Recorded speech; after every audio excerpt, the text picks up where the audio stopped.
Hello dear raptors, welcome back to it's Raptor academy. గత 1-2 days నుంచి మనకి news circulate అవుతుంది, చూస్తూనే ఉన్నాం. త్వరలో 5,000 పోలీస్ పోస్టుల భర్తీ అని. ఓకే, సో ఇక్కడ కనబడుతున్న క్లిప్ నిజంగానే నిరుద్యోగులకి ఒక గొడ్డలి పెట్టలాంటిది. ఎందుకు ఇలా నేను మాట్లాడుతున్నా అంటే 4 ఏళ్ల నుంచి ఒక బిగ్ నోటిఫికేషన్ కోసం మనం అందరం ఎదురు చూస్తున్న విషయం తెలిసిందే. అయితే ఇక్కడ 19,000అని 15,000అని 14,000అని కనీసం ఎటు చూసుకున్నా కూడా 12,000కి పైచీలుగా మనకు ఉద్యోగాలు ఉండబోతున్నాయని విన్న ఈ తరుణంలో మళ్ళీ గవర్నమెంట్ దగ్గర నుంచి 5,000 నోటిఫికేషన్లు అంటే దిస్ ఇస్ నాట్ కరెక్ట్. ఇంకా గట్టిగా చెప్పాలంటే అటర్లీ నాన్ సెన్స్. ఒకవేళ ఇలాగే కనుక వెళ్తే ప్రభుత్వం మాత్రం కూలిపోవడానికి 100% ట్రూత్, అది అందరికీ తెలిసిన విషయమే. ఒకవేళ మీరు ఇలా ఇవ్వాలి అనుకుంటే గవర్నమెంట్ ఫామ్ అయిన ఆ తొలుత 1 ఇయర్లో ఒకటి ఫిల్ చేసేసి ఇంకో 2 ఇయర్స్ తర్వాత ఇంకోటి ఫిల్ చేసేసి ఎండ్లో ఫిల్ చేసేసిన కూడా చాలా బాగుండేది. ఎందుకంటే ఎక్స్పీరియన్స్లో కూడా ఒక ఆస్పిరేషన్ నోటిఫికేషన్ వస్తుంది కదా అని ఒక ఇలాంటి హోప్ అయితే డెఫినెట్గా ఉండేది. ఓకే, బట్ అలా కాకుండా మేము 5,000 ఇప్పుడు ఇచ్చేసి ఎలక్షన్ ముంగటి ఇంకోటి ఇచ్చేస్తా అంటే ఒకప్పట్లా కాదు. ఇప్పుడు సమాజం కంప్లీట్గా మారిపోయింది. ప్రతిదాన్ని గుర్తు పెట్టుకుంటున్నారు. 5 ఏళ్ల కింద జరిగిన విషయాన్నైనా సరే మళ్ళీ గుర్తు చేసుకొని మరి ఎలా ఓట్స్ అనేవి చీలిపోవాలో అవన్నీ ఓటర్స్ తెలిసిన విషయమే. బట్ కాసేపు ఈ డిస్ప్యూట్స్ని పక్కన పెడితే మనం ఇక్కడ ఒక విషయం తెలుసుకోవాలి. ఏంటంటే మనిషి జనరల్గా ఒక ఆశాజీవి.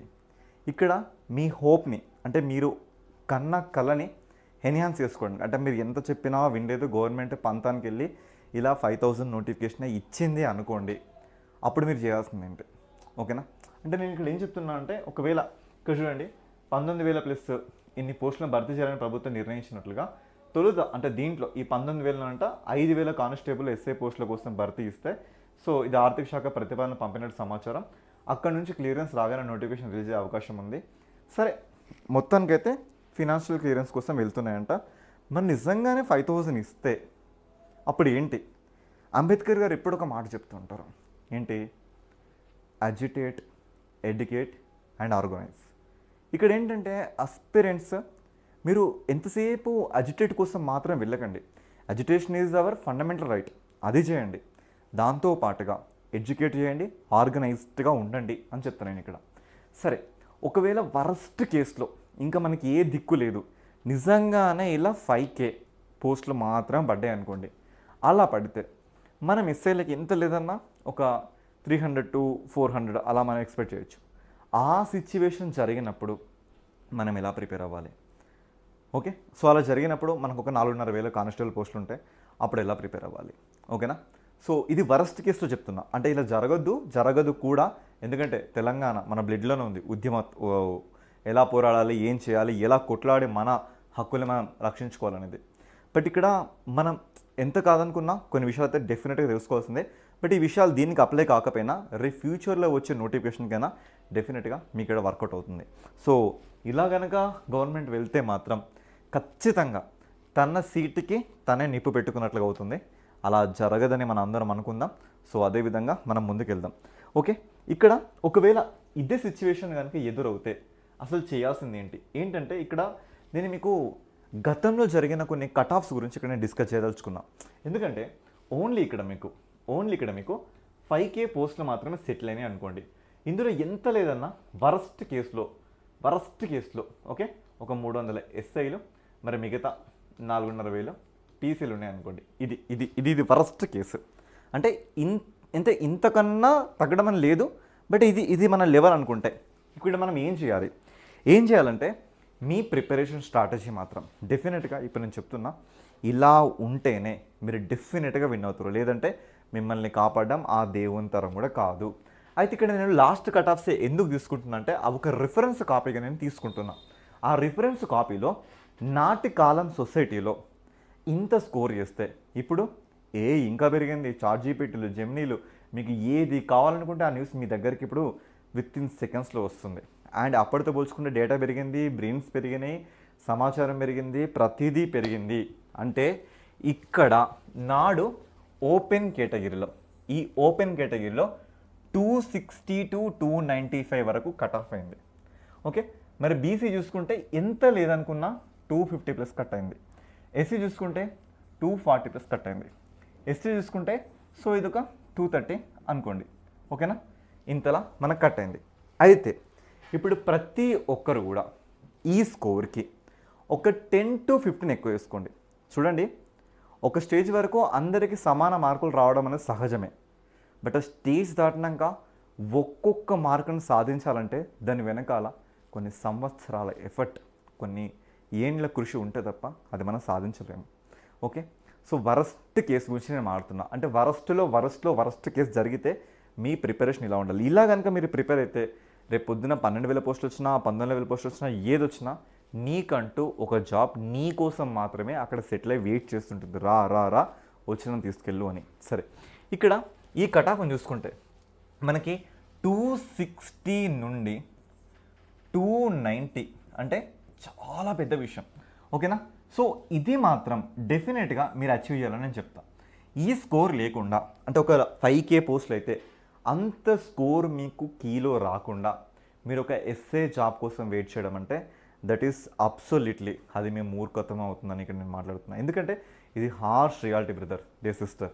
మీరు నచ్చకపోయినా సరే దీన్ని యాక్సెప్ట్ చేయాల్సిందే. ఓకే, అంటే నేను ఏదో 5K వస్తుందని చెప్పట్లేదు, అంటే నీ ప్రిపరేషన్ స్టాండర్డ్స్ ఎలా ఉండాలో చెప్తున్నాను నేను ఇక్కడ. ఓకేనా? సో ఇక్కడ 260కి ఇఫ్ నువ్వు ఓపెన్ కేటగిరీ అయితే కనుక ఒక 10+ మార్క్స్ అడిషనల్గా తీసుకో ఇక్కడ. అంటే నువ్వు ఖచ్చితంగా 270+ స్కోర్ చేయాలి. 270+ స్కోర్ చేయాలంటే నువ్వు ఇక్కడ ఏం చేయాలంటే పేపర్ 1, పేపర్ 2 ఈ రెండిటి మీద నీకు గట్టి కమాండ్ ఉండాలి. నేను ఒక పేపర్ 1నే ఎక్కువ సాధిస్తా, పేపర్ 2 ఇవ్వద్దు, ఈ వద్దు. ఓకేనా? అప్పుడు నీ స్ట్రాటజీ ఎలా ఉండాలంటే ఇక్కడ నీకు 130+ రావాలి, ఇక్కడ నీకు 130+ రావాలి.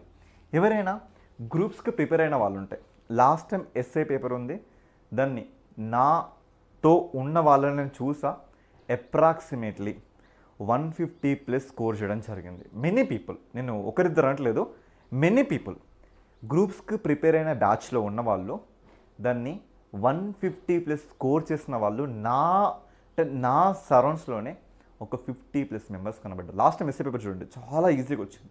ఓకేనా? సో ఇక్కడ నేను ఏమంటా అంటే ఇది 130+, అది 130+. అంటే ఇక్కడ మళ్ళీ ఈ పేపర్లో మీకు మళ్ళీ 2 రకాల కట్ అవుతుంది.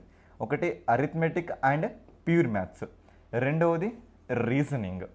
ఇక్కడ మీ యొక్క కెపాసిటీ ఎలా ఉండాలి అంటే, ఫర్ ఎగ్జాంపుల్ రీజనింగ్ క్వశ్చన్స్ ఒక 90 ఉంటాయి. Definitely you have to attempt exactly correct answers up to 60+. 60 క్వశ్చన్స్కి పైగా నువ్వు ఒక ఆప్షన్ పెడితే 99.99 కూడా కాదు, 100% కరెక్ట్ అవ్వాలి. Okay, next arithmetic and quantitative aptitude, ఇది కూడా మీరు సమానంగా ఇక్కడ బ్యాలెన్స్ చేయాల్సి ఉంటుంది. ఓకేనా? బట్ ఇక్కడ కమింగ్ టు పేపర్ 2, ఇక్కడ ఎంత లేదనుకున్నా కూడా నువ్వు 110 క్వశ్చన్స్ యాక్యురసీ 100% మెయింటైన్ చేయాల్సిందే. తర్వాత మిగతా అవన్నీ మీరు ఎలా వెళ్ళాలంటే దానికి కూడా కొన్ని స్ట్రాటజీస్ ఉన్నాయి, ఎలిమినేషన్ మెథడ్ అని. ఓకేనా? సో ఎలిమినేషన్ మెథడ్ ప్రకారంగా కానీ, లేదంటే ఏదో కొన్ని మనకి ఆప్షన్స్ వెరీ వెరీ సిమిలర్గా ఉంటాయి అలా కానీ, లేదంటే అకార్డింగ్ టు ప్రాబబిలిటీ పెడితే అన్నీ ఒకే ఆప్షన్స్ పరంగా వెళ్ళడం కానీ, ఇలాంటి కొన్ని టాక్టిక్స్ ప్లే చేయాల్సిందే. లేదంటే ఇక్కడ మీరు ఓడిపోవడానికి చాలా ఆస్కారం ఉంది. ఓకే, సో ఈ స్కోరు మీకు అంటే ఇక ఇది మీకు 100% ఫ్యాక్ట్. అంటే ఇక్కడ 120, ఇక్కడ 110, అంటే ఈ 230 మీరు యాక్యురేట్గా పెట్టి మిగతా అన్నీ కూడా ఎలిమినేషన్ మెథడ్లో మీరు వెళ్తే కనుక మీరు గెలవడానికి 100% స్కోప్ ఉంది. ఎలిమినేషన్ మెథడ్లో మన ఈ రాప్టర్ అకాడమీలో మీరు ఇంకా వీడియోస్ చూడండి. పెన్ను ముట్టకుండా క్వశ్చన్స్ ఎలా చేయాలి, మనం చేసింది ఏదో అల్లటప్ప పేపర్ కాదండి. టీజీపీఎస్సీ కండక్ట్ చేసిన గ్రూప్ 1 పేపర్లో అక్షరాల 30కి పైగా ప్రశ్నల్ని పెన్ను పెన్ను పెన్ను పెట్టకుండా క్వశ్చన్స్ ఎలా సాల్వ్ చేయాలో చెప్పా. ఓకే, సో ఆ వీడియో ఉంది చూడండి, అందులోకి వెళ్ళి చూడండి మీరు ఫస్ట్ ఆఫ్ అసలు పెన్ను ముట్టకుండా క్వశ్చన్స్ ఎలా చేయాలనేది. ఇప్పటి నుంచే ఇలా బీస్ట్లా ట్రైన్ అవ్వండి. ఓకేనా? ఇక 230 వచ్చినాయి. ఈ 230 వచ్చినాక అంటే ఇక్కడ మీకు ఇంకెంత కాదనుకున్నా కూడా ఇక్కడ 120 అంటే 80 ఉన్నాయండి. ఇక్కడ ఎంతగా అనుకున్నా కూడా ఇంకొక 90, అంటే రెండు కలిపి మనకి ఒక 170 క్వశ్చన్స్ ఉన్నాయి. ఈ 170ని అయితే ఎలిమినేషన్ మెథడ్ కానీ, లేదంటే అకార్డింగ్ టు ప్రాబిలిటీ, అంటే 4 అవుట్పుట్లలో ఒకటి 100% మనకి కరెక్ట్ అవ్వడానికి స్కోప్ ఉంటుంది. ఓకేనా? సో ఇలాంటి మెథడ్లో మీరు వెళ్తే మీరు ఎంత లేదనుకున్నా కూడా ఇక్కడ ఒక 25 to 35 స్కోర్ చేయడం that is very very simple. I think అర్థమైంది అనుకుంటున్నా. ఎవరైతే మ్యాథ్స్లో ప్రాబబిలిటీ పర్మిటేషన్ కాంబినేషన్ చేస్తుంటారో నేను మాట్లాడిన మాట మీకు అర్థమవుతుందని నేను అనుకుంటున్నా. ఓకే సరే, నేను కమింగ్ టు కానిస్టేబుల్లో లాస్ట్ టైం అని కాదు, అదని కాదు, ఇదని కాదు, నేను ఎప్పుడు ఒక మాట చెప్తూ ఉంటా. నీకు 100% కానిస్టేబుల్ రావాలి అంటే నేను అప్పుడు చెప్తున్నా ఇప్పుడు చెప్తున్నా, నీ స్కోర్ డెఫినెట్గా 130+ ఉండాలి. సార్ అంత చేయాలంటే నేను ఏం చేయాలి? నేను చెప్పా కదా, మీకు అనేక సార్లు చెప్పా. ఒకవేళ మీరు నాన్ మ్యాథ్స్ బ్యాక్గ్రౌండ్ స్టూడెంట్స్ అయి ఉంటే you focus on much on GS. ఓకేనా? సో ఇక్కడ మీకు అన్నీ తెలిసిన విషయాలు. ఫర్ ఎగ్జాంపుల్ ఏంటంటే మనకి ఇండియన్ హిస్టరీ ఉంది, ఇండస్ వ్యాలీ మీద క్వశ్చన్స్ పడతాయి, వేదిక్ కల్చర్ మీద క్వశ్చన్స్ పడతాయి, బుద్ధం జైనిజం మీద క్వశ్చన్స్ పడతాయి. అండ్ మొన్న వచ్చిన యూపీఎస్సీ కూడా మనకు కొన్ని విషయాలు నేర్పుతుంది. ఏం నేర్పుతుందంటే ఎంతసేపు మీరు టెక్స్ట్ మీరు ఒక స్టాండ్ బుక్ని తీసుకోండి, నంబర్ ఆఫ్ టైమ్స్ రివిజన్ చేయండి చేస్తూ ఉండండి. కానీ మీరు ఆ పీసీ అటెంప్ట్ చేసే ముందు తక్కువలో నేను ఇక్కడ నెంబర్ ఇస్తున్నా, 100 మాక్ టెస్ట్లు రాయండి. 100 మాక్ టెస్ట్లు రాయండి. ఈ 100 మాక్ టెస్ట్ రాయకుండా please don't go for the real exam. ఆ 100 మాక్ టెస్ట్ కూడా ఏదో అల్లా టప్ప ఇన్స్టిట్యూట్స్ తీసుకోకండి. మన ర్యాప్టర్ అకాడమీ నుంచి ఐ ఆఫర్ యూ మన స్టాండర్డ్స్ ఒకసారి చూడండి. ఆ స్టాండర్డ్స్లో మనం ప్రతిరోజు కరెంట్ అఫైర్స్ ఇస్తున్నాం. సరే ఇప్పుడు మీకు ఇంట్రెస్ట్ లేదు ఎందుకంటే చదవడం మీ వల్ల అవ్వట్లేదేమో, బట్ మీకోసమని ఆలోచించి వారంలో ఒక సెషన్ని కండక్ట్ చేస్తున్నాం. ఆ సెషన్ ఎలా అంటే ఎవరైతే వారం మొత్తం కరెంట్ అఫైర్స్ చూడని వాళ్ళు ఉంటారో ఆ వారంలో ఇంపార్టెంట్ కరెంట్ అఫైర్స్ తీసుకొచ్చి 1 అవర్లో 30 కరెంట్ అఫైర్స్, 1 అవర్లో ఇంపార్టెంట్ 50 కరెంట్ అఫైర్స్ ఇలా మీ ముందుకు మన పీడిఎఫ్ కింద మన టెలిగ్రామ్ లింక్ కూడా ఉంది, జాయిన్ అవ్వండి. అందులో పీడిఎఫ్ కూడా ఇవ్వడం జరుగుతుంది. అంటే గత ఎగ్జామ్స్లో ఆర్ఆర్బీ కానీ మిగతా అన్నిట్లో కానీ మన కరెంట్ అఫైర్స్ యాక్యురేట్గా 80% మ్యాచ్ అయినాయి. ఓకేనా? సో ఆ నమ్మకంతో నేను ఇక్కడ కూడా మీకు అష్యూరెన్స్ ఇస్తున్నా. ఓకే, సో మీరు ఆ 100 మార్క్ టెస్ట్లో అవి కూడా దమ్మున టెస్ట్ రాయండి, అల్లా టప్పక టెస్ట్లు రాయకండి. అల్లా టప్పక దమ్మున దానికి తేడా అంటే చెప్తున్నా. అల్లా టప్పదంటే సో ఒక క్వశ్చన్ ఇస్తున్నా. ఈ క్వశ్చన్ ఏంటి అంటే మీకు డైరెక్ట్గా వచ్చింది క్వశ్చన్ ఏంటి, నాతులా కనమ ఏ రాష్ట్రంలో ఉంది? Option A Sikkim, option B Uttarakhand, option C Jammu and Kashmir, option D Himachal Pradesh. ఇదొక అల్లా టప్ప క్వశ్చన్, ఎందుకు పనికిరాని క్వశ్చన్ అని నేనంట. సరే సార్, మరి reality and hard level question ఏంటంటే ఇక హార్డ్ లెవెల్ క్వశ్చన్ నేను ఇస్తున్నా. ఆప్షన్ ఏ నాతులా కనమ, ఆప్షన్ బి జెలెప్లా కనమ, ఆప్షన్ సి షిప్కిలా కనమ, ఆప్షన్ 4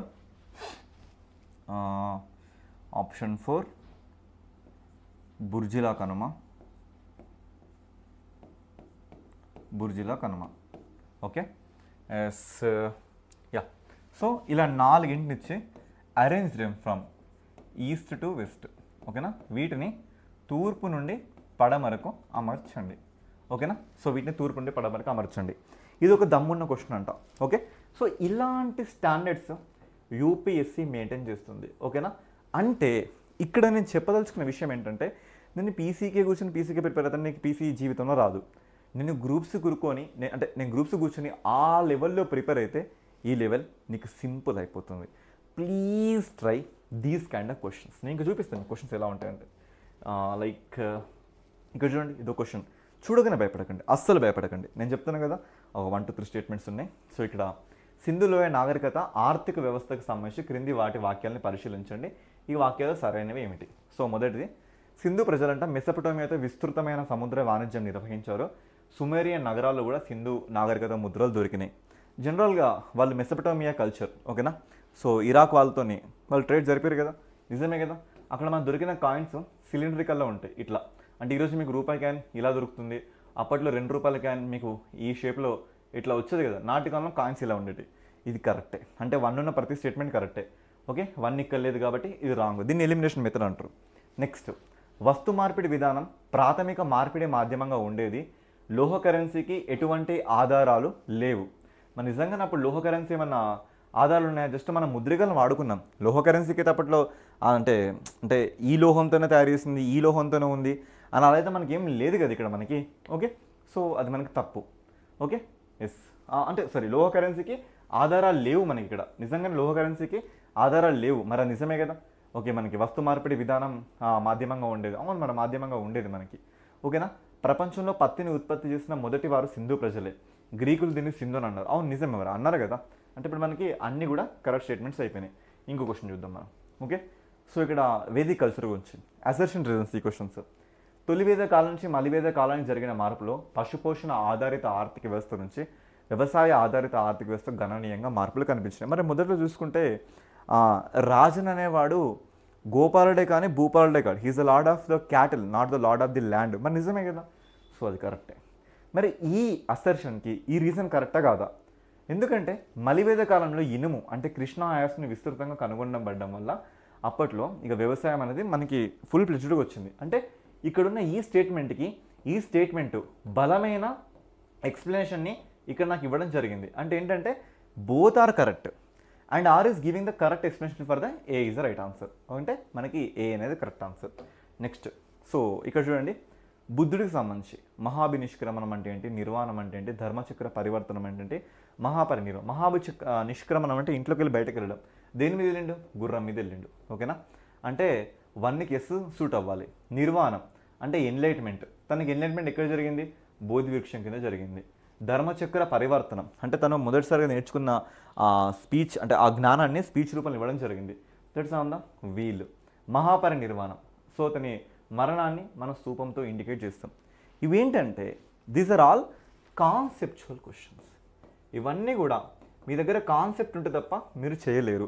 ఏదో వెళ్ళి 4-5 క్వశ్చన్స్ బట్టి పడితే ఎగ్జామ్ రాస్తా అంటే నడవదు, కుదరదు. మరీ చెప్తున్నా, ఇలా దమ్మున్న టెస్ట్ సిరీస్ని మీరు ఇక్కడ ట్యాకిల్ చేయండి. అండ్ దాంతోపాటు పిచ్చిగా చదవకండి, వెయిటేజ్ చూసుకోండి. వెయిటేజ్ చూసిన తర్వాతే ప్రిపేర్ అవ్వండి. I strongly suggest my dear brothers and sisters. Okay, so ఒకసారి చూడండి, ఇంగ్లీష్ ఎప్పుడైనా కూడా మనకి 20-25 వస్తుంది. కానిస్టేబుల్ అయితే పక్కా 20-25 వస్తుంది. ఇక్కడ మీరు చేయాల్సిన ఎంత తెలుసా? 25 కనుక వస్తే 18 స్కోర్ 100% చేయాల్సిందే.